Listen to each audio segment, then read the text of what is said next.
මම ශ්‍රී ලංකා හදබිම අධිකාරියේ දියුලපිටිය ප්‍රාදේශීය ලේකම් කොට්ටාශයේ භාරව තමයි රාජකාරී කටයුතු සිදු කරන්නේ.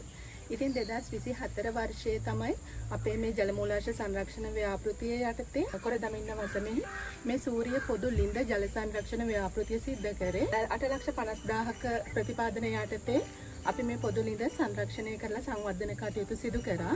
වයඹ පළාතත් බස්නාහිර පළාතත් එකට සීමා වන මායිමක් තමයි මේ කොරදමින්න වසම. ඉතින් ඒකේ පවුල් 37කට අදාළව ජලය ලබා දීමේ කටයුත්ත මේ හරහා සිද්ධ කරනවා. ඉතින් ඒක ඇත්තටම ජනතාවට වගේම අපගේ ප්‍රාදේශීය ලේකම් කොට්ටාශයේ විශාල ජල අර්බුදයක් පවතින ප්‍රාදේශීය ලේකම් කොට්ටාශයක්. ඉතින් ඒකටත් මහඟු උපකාරයක් වුණා අපාධිකාරිය හරහා කරන මේ ජල මූලාශ්‍ර සංරක්ෂණ ව්‍යාපෘතිය යටතේ මේ ව්‍යාපෘතිය. මම ගාමිණී කුමාරතිස්ස අපේ ගම් ප්‍රදේශයක ලැබුණ විශේෂ සටහනක් තමයි මේ ජල මූලාශ්‍රය. මේ පවුල් 37ක් මේ ප්‍රදේශයේ ඉන්නවා. විශේෂයෙන්ම මායය ආසන්නයේ වුවත් නියං කාලේට ඉතාමත්ම වතුර හිගයක් තියෙනවා.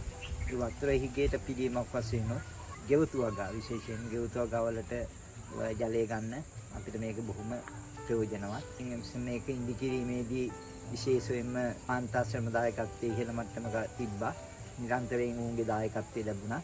ඒ තුල සාර්ථක ව්‍යාපෘතියක් අපිට නිම කරලා ජනතා පරිහරණයට මේක දෙන්න පුළුවන් වුණා. විශේෂයෙන්ම අපි ස්තුතිවන්ත වෙන්න ඕනේ හදබිම අධිකාරියේ නිලධාරි මහතුරුන්ට ලක්ෂ 8.5ක ආසන්න මුදලක් වැය කරලා මේ ප්‍රදේශයේට විශාල වශයෙන් ගැටලුකාරී තිබිච්ච ජල ඊගේට යම් සහනයක් ලබා දෙන්න පිළිබඳව අද බිම අධිකාරියෙන් මම හිතන්නේ අපිට ලබා දුන්න මේ ජල යෝජනා ක්‍රමය ඇත්තටම ගොඩක් වටිනවා. මොකද මේ පායන කාලයට අපි මාඔය ආසන්නයේ හිටියත් පායන කාලයට ගොඩක් වතුර නැතුව යනවා.